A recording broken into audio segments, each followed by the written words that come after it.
तर वातमध्ये नेमकी काय होतं तर कोणतेही कारण नसताना विशेषतः रात्री डोकं गळून गेल्यासारखं वाटतं. भुळ्यांमध्ये अगदी तीव्र वेदना होते आणि डोकं बांधलं तर खूप छान वाटतं, म्हणजे बरं वाटतं, डोकं दुखणं थांबल्यासारखं वाटतं. हे झाले वातचे लक्षण. वातासाठी उपाय बघूया.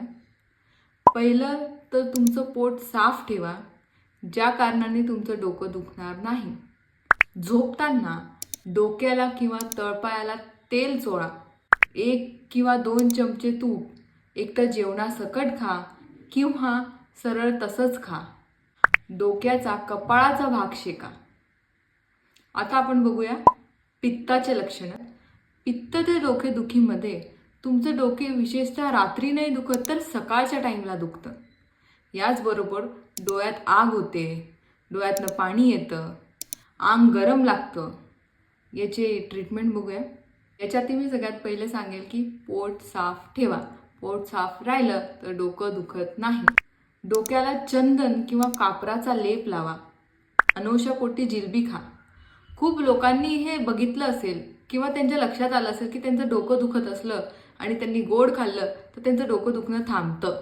यातली एक मी पण आहे. माझंही डोकं दुखलं तर मी गोड खाते. आहारात दूध व तुपाचा वापर जास्त करा. आता आपण बघूया कफाचे लक्षण. रात्री डोकं जास्त दुखतं, अतिशय आळस येतो, काही काम करायची इच्छा होत नाही, सर्दी व खोकला ह्याचीही लक्षणं आपण बघतो. याला ट्रीटमेंट काय देणार? सगळ्यात पहिले पोट साफ ठेवा. पोट साफ असलं तर डोकं दुखत नाही. पोट साफ असलं तर कोणते आजारही येत नाही. सगळी गोष्ट आपल्या पोटाशीच रिलेटेड असतात, त्यामुळे पोट साफ ठेवा.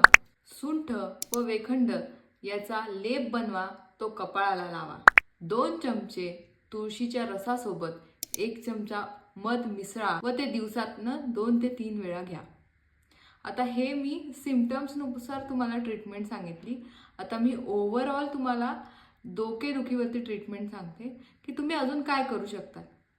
अगस्त्याच्या पानांचा रस 2 ते 3 थेंब सकाळी नाकात टाका. याला आयुर्वेदामध्ये नस्यकर्म असं म्हणतात आणि हे सायनसायटिससाठी सुद्धा उपयोगाचं आहे. दुसरं मी तुम्हाला सांगेल ब्राह्मी. 3 ग्राम ब्राह्मीमध्ये थोडेसे काळे मिरे व थोडं पाणी मिक्सरमधनं काढा. याला गाळून घ्या व हे दिवसातनं 3 ते 4 वेळेस घ्या. तिसरं मी तुम्हाला सांगेल चांगेरी. याला मराठीत भुई सरपटी असं म्हणतात. याचा लेप करून डोक्याला लावा. तो मी सांगेल द्रोणपर्णी.